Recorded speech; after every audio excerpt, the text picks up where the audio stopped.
You did? You alright? No, I've been sick for Oh, 2 weeks. oh my gosh. The gut junk, the congestion or whatever? No, I have a double ear infection and a sinus. I think it just started. Oh, You're like a fishbowl. Well, I mean, the word category. So I might hear what's going on, I don't know. Yeah.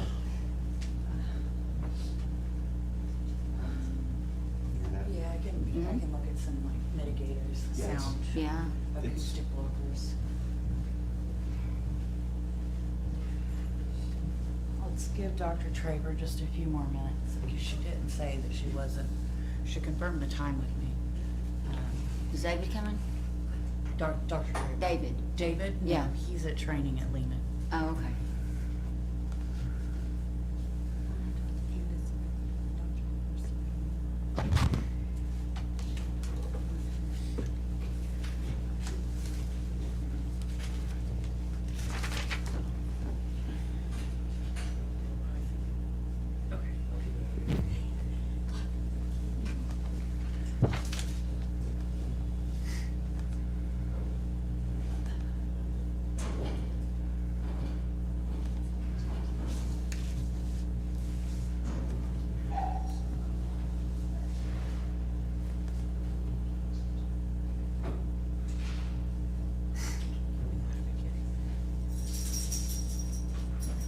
There's the flag.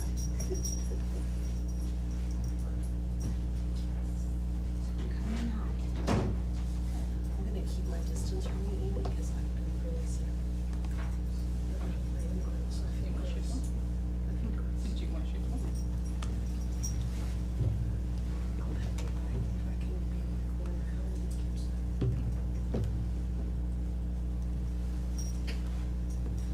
Rochelle, whenever you're ready. I call to order this Animal Shelter Advisory Board meeting. Who's doing the invocation? Can you announce the time? Oh, yes, it's 4:03 PM, December the 4th. The meeting's Rochelle, do you mind doing the invocation? do I mind? I can do it. Yes, David, that'd be great. I don't know if God listens to me on the daily. Let's brief prayer and followed by the Pledge of Allegiance. Dear Lord, we thank you for allowing us to gather today for the Animal Shelter Advisory Board. We ask for discernment and wisdom as we deliberate to do what is best for the animals that come within our care. The animals of the field belong to you, but the animals that come to us, may we do what is good, right, and humane in the best interest of the animals and for the citizens of Springtown. Amen. I pledge allegiance to the flag of the United States of America and to the republic for which it stands, one nation, under God, indivisible, with liberty and justice for all.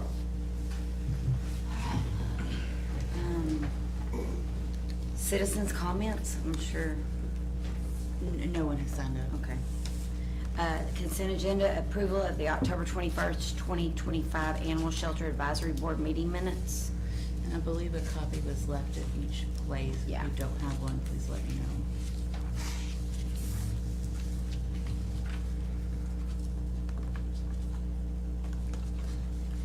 Do you might need time to go over that?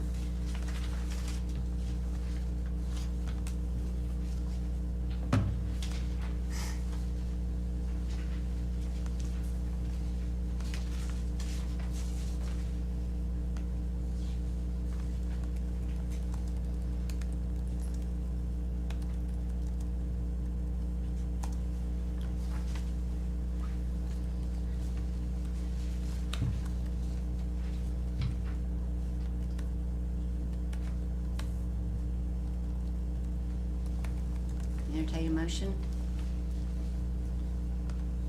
I'll make motion to approve the minutes. Second. All right. Minutes agenda is approved. New business discussion. I'm sorry, Mr. Chairwoman, we'd have to take a vote. Oh, sorry. Yes, let's do that. It's so easy, I didn't think of that. All in favor? All opposed? All right. Okay, now we got it. The ayes have it. Thank you. All right. New business, discussion of recent animal control ordinance amendments. Yes, as we discussed in October, when we last met, the city council had adopted a significant number of changes to our animal control ordinance, which we discussed at our October meeting.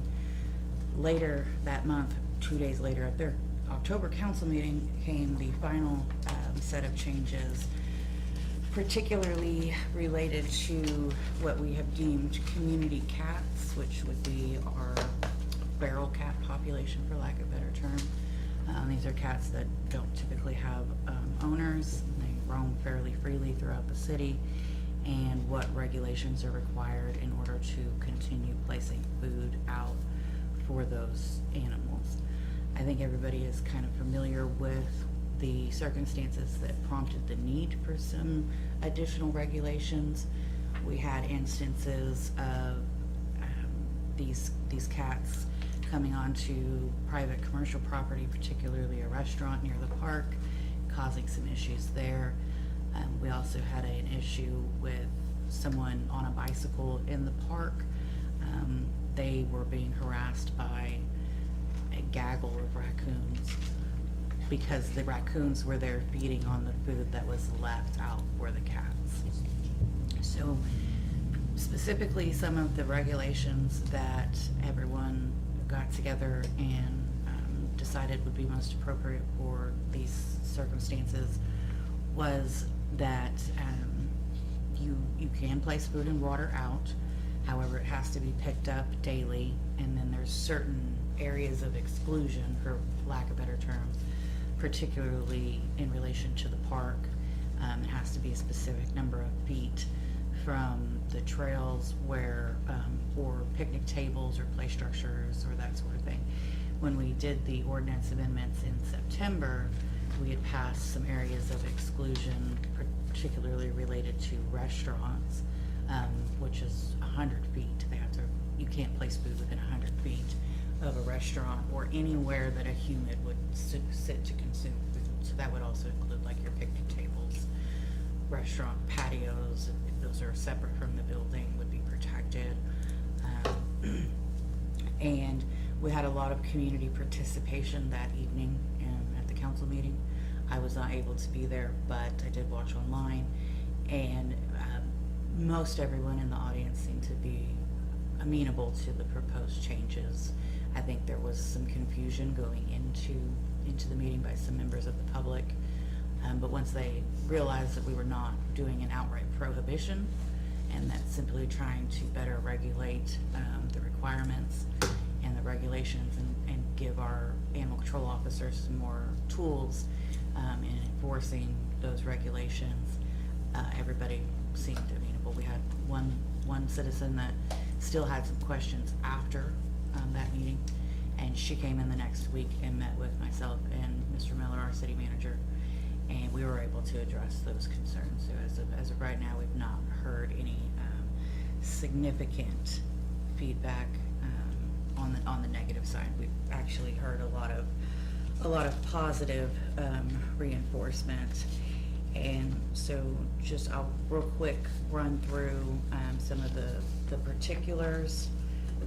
We excluded the species of cat from animal running at large definition. So animals, whether owned or not, that are felines, can roam throughout the city. So we had some residents who were concerned about their cat. Dogs obviously have to be restrained at all times or contained in some way, but cats are more mobile and they tend to wander neighborhoods and things like that. So we changed the definition of animals running at large to specifically exclude cats. However, in order for them to not be in violation of any other ordinances, they have to display an ID tag, which includes the owner's name, address, or phone number, and an actual rabies vaccination tag rather than just the owner having the certificate. They have to display the actual tag. I believe they can also, as an alternative, have a microchip, right? As Yes, an identifier. that was the next Okay. the next line, that It's a defense to that particular offense if the animal is microchipped. It allows for if the animal is at large and is brought to the shelter, the owner has 48 hours to retrieve their pet before it then follows our standard intake process, which would eventually lead to it being placed up for adoption. We did put in a section that removes liability from somebody who is operating a trap, provided that they're operating under all of the regulations that we have in our ordinance for trapping.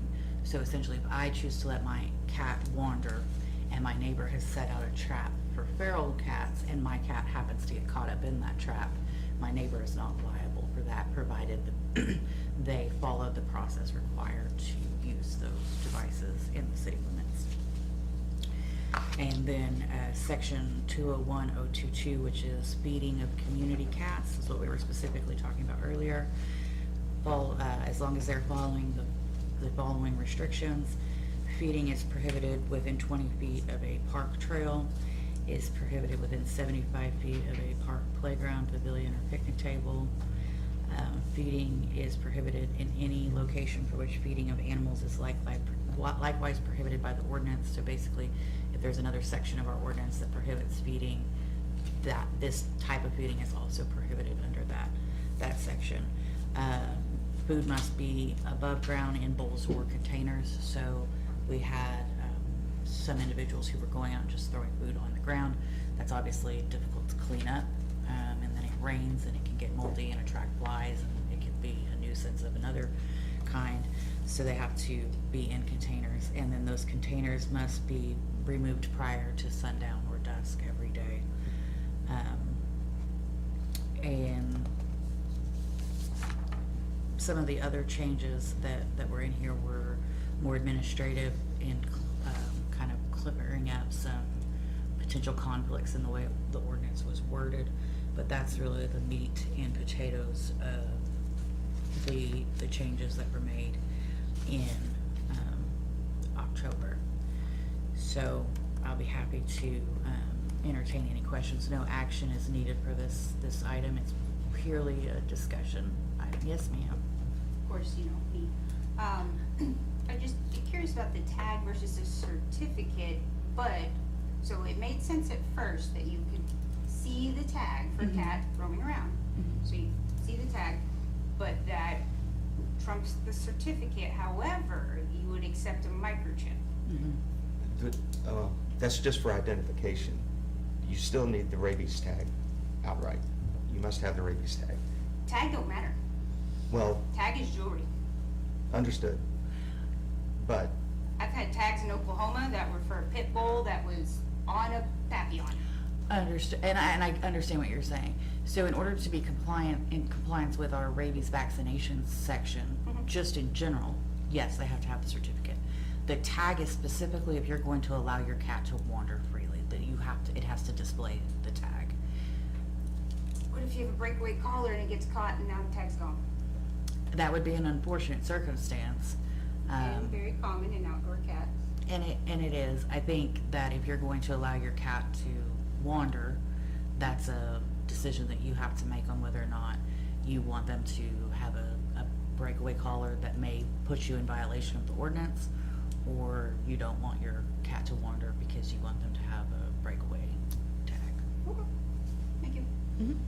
And kind of a follow-up to what we talked about last week, what we did not include in the ordinance amendment was the possibility for 3-year vaccine for rabies, because Parker County requires 1 year, and so we're So we adopting had to- that. That's was the discussion Yes, last time, so- too, whether we had to abide by what Parker County said as So, opposed to the city. yes, essentially, the county has the ability to adopt a more stringent regulation than what is allowed by the state.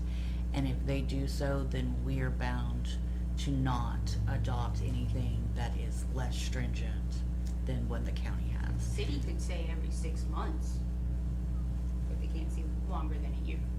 Right. So, and then, it's akin to the analogy I used last time about The state of Texas allows septic systems on half-acre lots, but Parker County has adopted a 1-acre minimum. So we have to buy, if we're going to permit septic, which is only in very, very rare cases where there's not sewer available, they have to be 1-acre tracts. We cannot then go back and say, we're gonna allow it on half-acre, because that's the state minimum. Parker County has adopted something more stringent, so we have to rise and meet that more stringent requirement.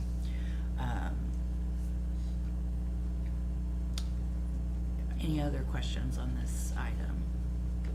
So the enactment date was November 1st of this year. Yeah, the effective date, yes. Right, and I will say, having walked the park, that the community caregivers, community cat caregivers are in compliance as far as I can see. And then they've been, you don't see cats on the trail behind the animal shelter.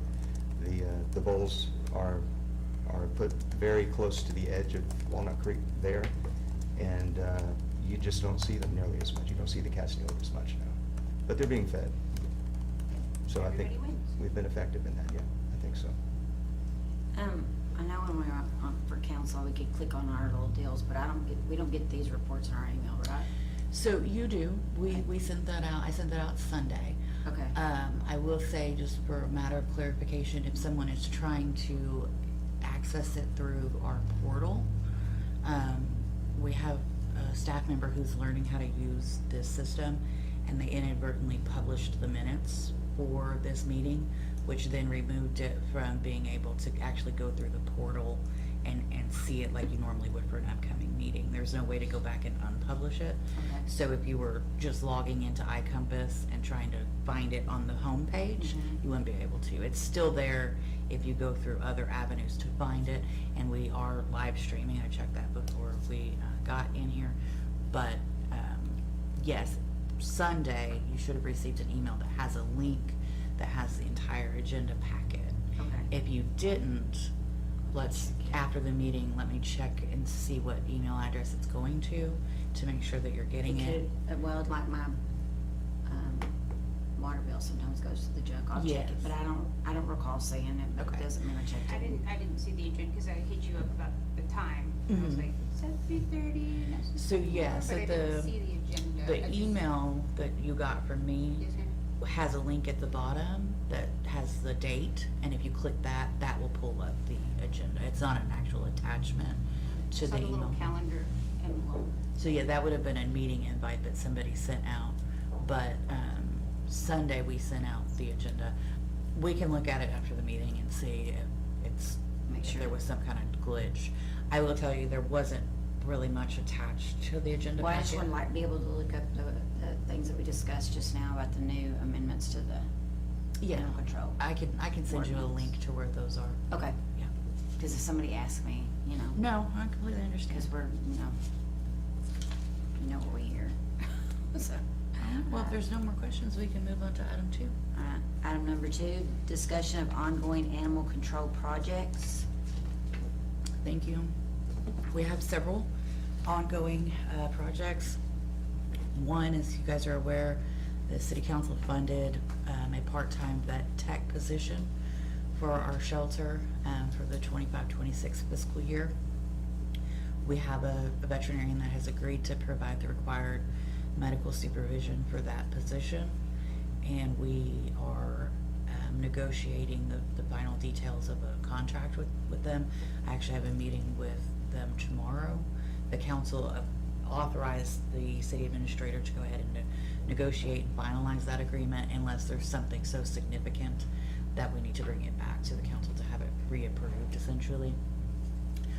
In addition to providing that medical supervision under the contract, they will also be partnering with us for us to be able to order certain medications under their DEA number, and there's some direct supervision that they have to ensure that our staff is handling those medications in the appropriate ways, and that is all outlined in the agreement, what the expectations of our staff is and what the expectations of the provider is.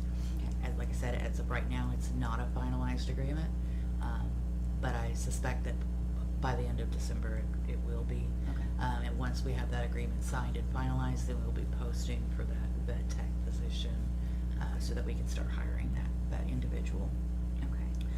The other, well, a couple other projects. One is the spay and neuter program that was funded by this budget. I talked to Maddie and Kirsten a little bit about what our timeline is going to be. Actually, I think Kirsten was in that meeting. I think you were in training, Maddie. We anticipate really starting to advertise that after the first of the year, and having people being able to start obtaining those vouchers February or March, is what we're looking at. So we're still ironing out the structure of the program as far as who qualifies or what you have to do to qualify. Are we going to cap it a certain number per household? All of those kinds of details. Once we have that ironed out and we're ready to kick it off, we'll start advertising, I would suspect around mid-January. And then there's a significant amount budgeted for that. I don't believe that we will be using a single source of providers to use the service. And so as we work through that, and the next time that we probably meet will be March or April of 2026. And so we will be able to bring all of that information back to you guys. We will bring it to council before that, as far as just to provide them with an update. So if you would like to follow along, just be watching the next couple of agendas.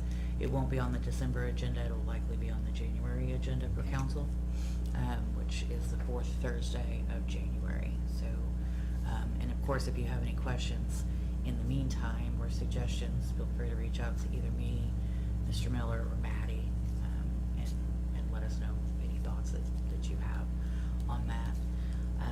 The largest project by far is the animal shelter expansion, which is $100,000 approximately that was allocated to essentially just provide them some more square footage, to alleviate some of the overcrowding issues that we have, as well as to provide some more user-friendly spaces, for lack of better terms. As most of you know, we don't currently have a meet and greet area for our animals, so it's difficult for people who come in and want to see an animal. Most shelters have a space where you can have a quiet area away from the other animals, for a family to kind of interact with the animal and get a better idea if that's an animal that they think would fit well in their home. We don't have that space. So essentially, somebody comes in, looks at an animal. If it's a dog, they can take it outside, play with it for a little bit, and then usually, if they're not ready to adopt right then, they may take it and foster it for a while or do a temporary stay to see if they're going to be a good fit. By adding this additional square footage, we will likely be able to accommodate some type of meet and greet room.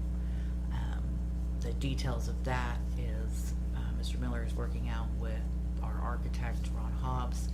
We are looking to have a staff tour, and I believe there will be a couple council members in attendance on that, of a facility in Saxe. That long-term plans is something similar to what we would be looking at. But we're in the process of, this is just a handful of dozen or so projects that were funded across the city for the current fiscal year budget.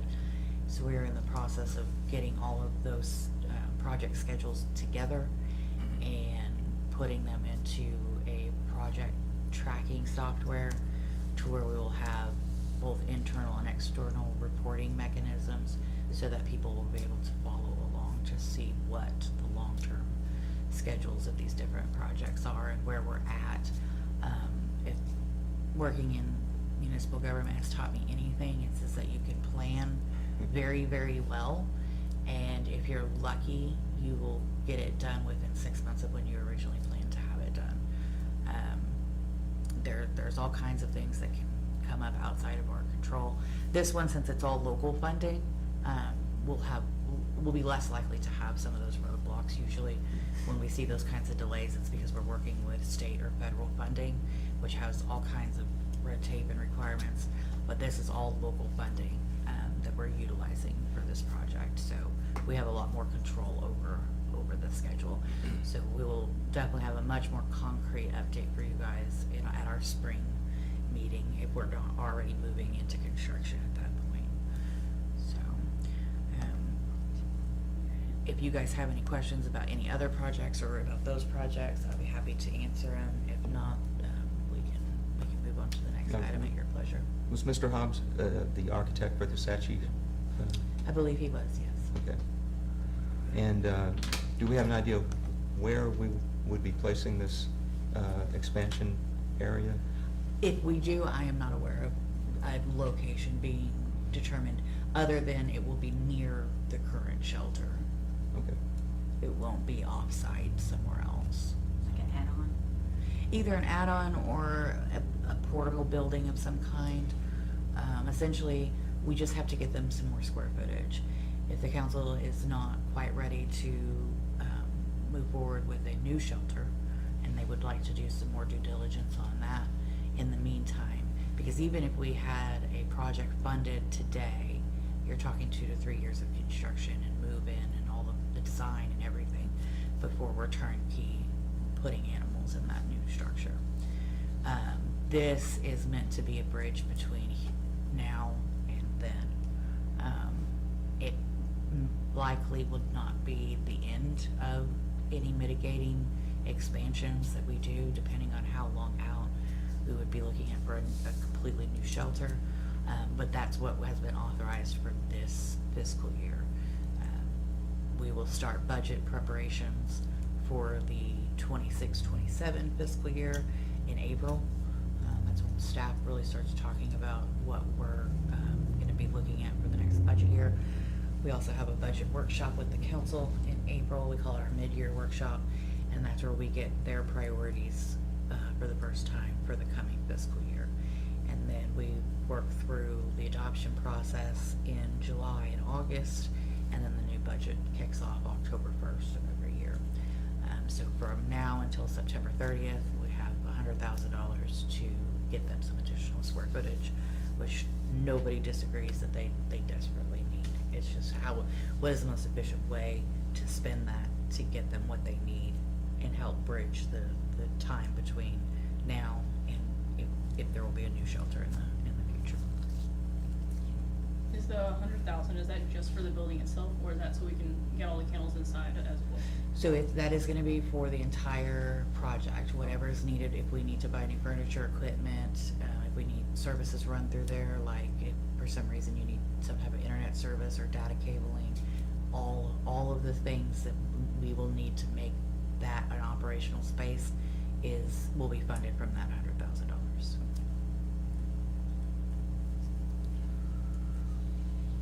there any other questions? All right, we'll move to number 3.